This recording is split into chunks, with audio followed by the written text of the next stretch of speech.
संदीप सिंह जो है 2018 के अंदर एक माइनर यौन शोषण के मामले में, एक विशेष एक्सक्लूसिव बता रहा हूँ, पूरी मीडिया में कहीं नहीं रिपोर्ट है, अप्रैल 2018 के अंदर एक माइनर यौन शोषण के मामले में मॉरिशस के अंदर पुलिस ने डिटेन किए थे संदीप सिंह। उसकी जी न्यूज की वेबसाइट पे ये रिपोर्ट पड़ी हुई है और भी कई न्यूज चैनल्स पे जाके देखिए आप। बताइए किसने उसका रिकॉर्ड खंगाला? ये क्या इन्वेस्टिगेशन कर रहे हैं भारत के चैनल? जो सीबीआई लेके आ रही है कुछ चैटों को, उनको ही दिखा रहे हैं, अपनी इन्वेस्टिगेशन कर रहे हैं लोगों की। बताइए आप। दिशा सालियान जो इसकी पूर्व मैनेजर थी, उसकी 8 जून को हत्या हुई है। दिशा सालियान का पोस्टमार्टम कूपर हॉस्पिटल में, सुशांत सिंह राजपूत का पोस्टमार्टम कूपर हॉस्पिटल में, दिव्या भारती का पोस्टमार्टम कूपर हॉस्पिटल में, जिया खान का पोस्टमार्टम कूपर हॉस्पिटल में, समीर शर्मा की अभी डेथ हुई है उसका कूपर हॉस्पिटल में, कुशाल पंजाबी कूपर हॉस्पिटल में। अरे सबके पोस्टमार्टम कूपर हॉस्पिटल में हो रहे मेरे भाई। और आपको एक बात बता दूं जितेंद्र बाबू, इनका क्रिमिनल माइंड है, इनके मेंटरों का। उसका एग्जाम्पल दे दूं आपको क्रिमिनल माइंड का, कि जो दिशा सालियान की मौत हुई है ये हुई है दिव्या भारती के अंदाज में। दिव्या भारती को 5 अप्रैल 1993 को जुहू के तुलसी अपार्टमेंट के 5वें फ्लोर से गिरा के मारा गया, या वो मरी ये अभी रहस्य में रहा। लेकिन ये सेम मामला जो था ये बाजीगर फिल्म के अंदर दिखाया गया। शाहरुख खान ने शिल्पा शेट्टी को गिरा करके मारा बाजीगर फिल्म में। ये फिल्म जो रिलीज हुई थी 12 नवंबर 1993 को, और दिव्या भारती की डेथ हुई है 5 अप्रैल 1993 को, यानी उसी साल में ये फिल्म रिलीज हुई है बाजीगर। और इस फिल्म की स्क्रिप्ट किसने लिखी है पता आपको? रॉबिन भट्ट, जो कि महेश भट्ट के भाई हैं। और रॉबिन भट्ट जो है वो उसकी मदर थी, हिंदू माँ से है वो, और जो महेश भट्ट है वो मुसलमान माँ शिरीन मोहम्मद से है। इनके जो पिताजी थे नाना भाई भट्ट, उसकी 2 वाइफ थी, एक हिंदू वाइफ थी हेमलता, जिसके बेटे रॉबिन भट्ट जिसने बाजीगर फिल्म की स्क्रिप्ट लिखी है, और दूसरे जो उसकी वाइफ थी नाना भाई भट्ट की, वो कौन थी? शिरीन मोहम्मद, जिसके बेटे महेश भट्ट हैं। और महेश भट्ट कश्मीरी पंडित है, नाना भाई भट्ट। उनको कश्मीरी पंडितों की आवाज उठानी चाहिए थी, लेकिन उन्होंने कश्मीरी पंडितों की आवाज नहीं उठाई। बॉलीवुड के अंदर ये कहते हैं ना भाई वहां पे इनका कहां से इनको माफिया बता रहे हो, मैं बताता हूँ माफिया को बता रहे, सबूत लो। महेश भट्ट का बेटा राहुल भट्ट 26/11 के हमलों में उसका नाम आया था। किसने लिया था नाम? डेविड कोलमैन हेडली, जो कि मुंबई हमलों का मुख्य आरोपी था। उसने रेकी करवाई थी डेविड कोलमैन हेडली से मुंबई के अंदर। चलो उसमें ना जाते हुए हम आपको और आगे की बात बताते हैं। 1990 से लेकर के 2020 तक जितनी भी हत्याएं बॉलीवुड के अंदर हुई है, किसी में सजा नहीं हुई आज तक। जिया खान का मामला, जिया खान की जो 3 जून 2013 को जो हुआ, उसके अंदर मुख्य आरोपी राहुल सूरज पंचोली का कुछ हो गया। दिव्या भारती मुख्य आरोपी साजिद नाडियाडवाला पे आरोप लगता है उसका कुछ हुआ, 1998 में उसकी फाइल बंद कर दी गई। और मुझे आप बताइए गुलशन कुमार हत्याकांड, जिसका आरोप नदीम श्रवण जो संगीतकार है उसके नदीम पे जो यूके के अंदर रहता, बताइए वो यूके से यहाँ आ गया क्या? नहीं आया ना। लेकिन आए कौन है?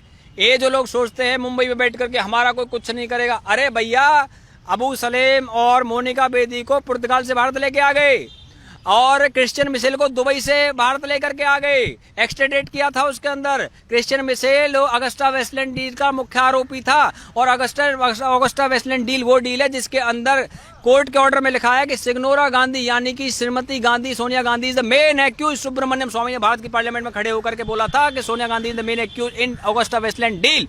और उसी अगस्टा वेस्टलैंड डील के कोर्ट के ऑर्डर में भारत के 4 पत्रकारों के नाम थे, इटली के मिलान कोर्ट में थे। और वही पत्रकार अब कहां पे है वो दुनिया के अंदर? मुझे बताइए। जो फ्रेंडली मीडिया जैसे बोलते हैं, उन घोटाले में नाम है, उसकी फाइल खुलनी चाहिए। और आज आपको बता दूं, एक विशेष बात बताना चाहता हूं। वोरा कमेटी का नाम सुना आपने? 1993 के जो बम ब्लास्ट हुए थे उसके बाद में वोरा कमेटी बनी थी। उस वोरा कमेटी ने जो पॉलिटिक्स का अंडरवर्ल्ड के साथ घालमेल है बॉलीवुड वालों का, उसके लिए उन नामों की लिस्ट तय करी थी।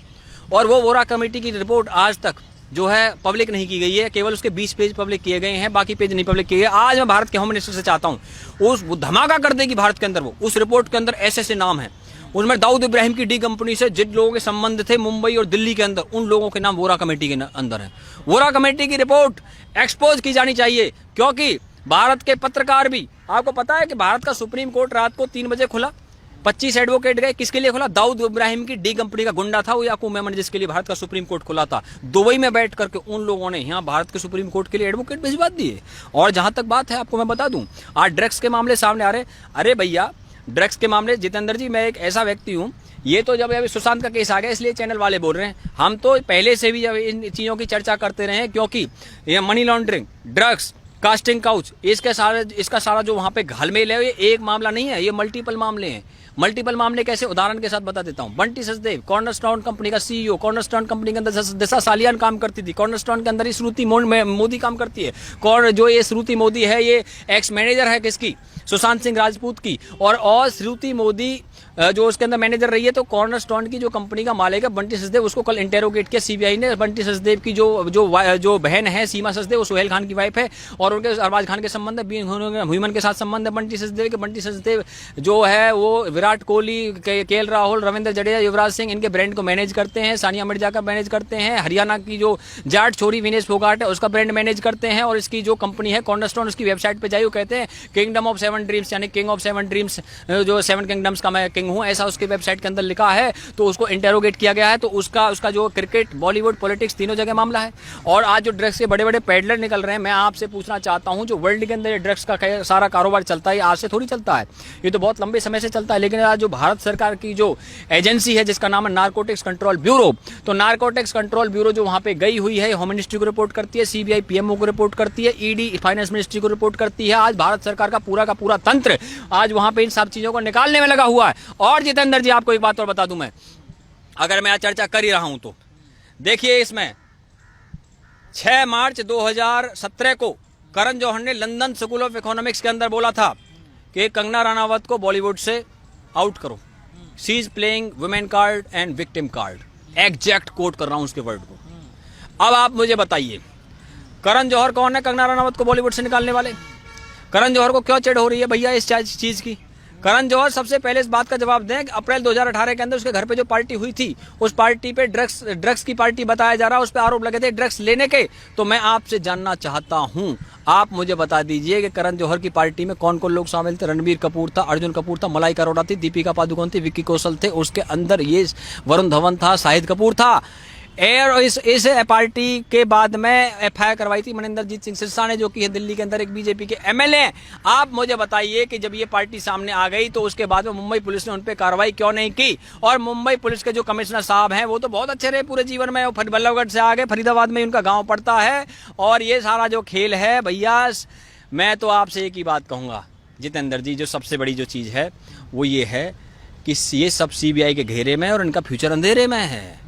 और जहाँ तक मैं आपको एक बात और बता दूं, गम की अंधेरी रात में दिल को ना बेकरार कर, और सुबह जरूर आएगी, सुबह का इंतजार कर, क्योंकि एक जो ताकत है, दिव्य ताकत, जो इन सब की जांच करा रही है। इसीलिए क्या कहते हैं कि जुल्म इंसान का जब हद से गुजर जाता है, वो किसी और ही सूरत में पास आता है, ना जाने किस रूप में वो हमसे मिला है यारो, जिसका कोई नहीं, उसका तो खुदा है यारो। बहुत से लोग कह रहे हैं कार्रवाई कब तक चलेगी, कब तक होगी? हम तो क्या है, वो फरिश्तों को आजमाता है, मिटाकर बनाता है, बनाकर फिर मिटाता है। आदमी टूटकर 100 बार जुड़ा है यारो, और जिसका कोई नहीं, उसका तो खुदा है यारो। और मेरे भाई, इसमें जो है, क्योंकि दिव्य प्रेरणा काम कर रही है, इस सिया से कभी हमने किनारा ना किया, मगर तेरी रहमत ने गवारा ना किया। और आपको बता दूं जितेंद्र जी एक बात, देखिए सबसे बड़ी चीज़ क्या है कि ये रिया चक्रवर्ती, ये संदीप सिंह और ये जो सारे लोग हैं, आपको पता संदीप सिंह जो है 2018 के अंदर एक माइनर यौन शोषण के मामले में, एक विशेष एक्सक्लूसिव बता रहा हूँ, पूरी मीडिया में कहीं नहीं रिपोर्ट है, अप्रैल 2018 के अंदर एक माइनर यौन शोषण के मामले में मॉरिशस के अंदर पुलिस ने डिटेन किए थे संदीप सिंह। उसकी जी न्यूज़ की वेबसाइट पे ये रिपोर्ट पड़ी हुई है, और भी कई न्यूज़ चैनल्स पे जाके देखिए आप। बताइए किसने उसका रिकॉर्ड खंगाला? ये क्या इन्वेस्टिगेशन कर रहे हैं भारत के चैनल? जो सीबीआई लेके आ रही है कुछ चैटों को, उनको ही दिखा रहे हैं, अपनी इन्वेस्टिगेशन कर रहे हैं लोगों की। बताइए आप, हम ले लेकर के आ रहे हैं इन सब चीज़ों को।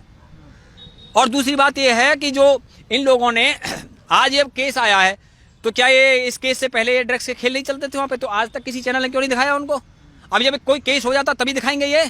ना तूने सिग्नल देखा, ना मैंने सिग्नल देखा, एक्सीडेंट हो गया। जब कोई एक्सीडेंट होगा तभी बात होगी उस चीज़ की, कोई उसके बगैर भी बात हो जाएगी?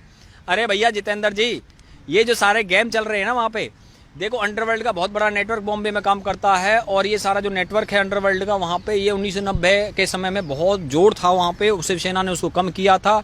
और अंडरवर्ल्ड का जो नेटवर्क है वो दुबई से और कराची से संचालित है। इसको डी के गैंग बोलते हैं, दुबई कराची गैंग। और आपको मैं और बात बता दूं, एक बेंगलोर के अंदर नारकोटिक्स कंट्रोल ब्यूरो जो कि जांच करती है ड्रग्स के मामलों की, उसने वहाँ पे डी अनिका नाम की एक छोटी सी एक्ट्रेस को निकाला। आप कहोगे इसका नाम क्यों ले रहे हो? उसका कारण बता देता हूं। उसकी चैट में साउथ के top 10 superstar, top 10 star, top 10 south के, उसमें ड्रग चैट में नाम है उनके। इसका मतलब साउथ की भी पूरी इंडस्ट्री ड्रग्स में डूबी हुई है। बताइए आप मुझे। और वो ड्रग्स बेंगलोर में कहां से आया था? ब्रुसेल्स, जो कि बेल्जियम की राजधानी है। और वहां पर एक बहुत बड़ा इवेंट फेस्टिवल होता है जिसमें पूरे यूरोप के लोग आते हैं। उसके अंदर ड्रग्स का बहुत बड़ी पार्टी उसमें आयोजित होती है। उसका टुमारोलैंड नाम का वो फेस्टिवल है। टुमारोलैंड फेस्टिवल से वो ड्रग्स बॉम्बे के अंदर आया। कौन सा था? उसमें मैथालीन, कोकेन, मरिजुआना, एमडीएमए, पीसीबी ड्रग्सों के नाम बता रहा हूं। ये थे वहां पर। और आर रविंद्रन डी कनिका को वहां पे उन्होंने डिटेन किया, अरेस्ट किया। अब आपसे मैं पूछता हूं कि इन सब के तार जो हैं, मैं आपसे पूछता हूं सिर्फ सुशांत केस के अंदर, जितेंद्र जी आप बताइए, सुशांत केस के अंदर जो 5-6 लोग हैं, केवल उन पे ही सजा होनी चाहिए या जो पूरा का पूरा जो ड्रग्स का धंधा चलता है इस पीढ़ियों को बचाने के लिए काम चलना चाहिए? मैं आपसे पूछता हूं। मैं भारत की जनता से भी जानना चाहता हूं। आपको सिर्फ जो है सुशांत के मामले में तो उनको तो सजा होगी ही होगी, कोई रोक नहीं सकता। लेकिन क्या सिर्फ उनको, आपको सिर्फ उन पे ही कार्रवाई चाहिए या जो पीछे सारा जो ड्रग्स की दुनिया है इसको खत्म करना चाहिए? बताइए आप मुझे। अरे भैया मेरे का हिंदुस्तान में कहावत है जमीनी स्तर की कि उंगली पकड़ते हैं ना जो लोग, वो पूरा हाथ भी पकड़ लेते हैं। तो उंगली पकड़ के हाथ पकड़ने का खेल चल रहा है। और इस सारे खेल के अंदर इतनी सारी मछलियां हैं। बड़ी मछलियों को पकड़िए आप। हिंदुस्तान में कहावत है चोर को मत पकड़ो, चोर की मां को पकड़ो।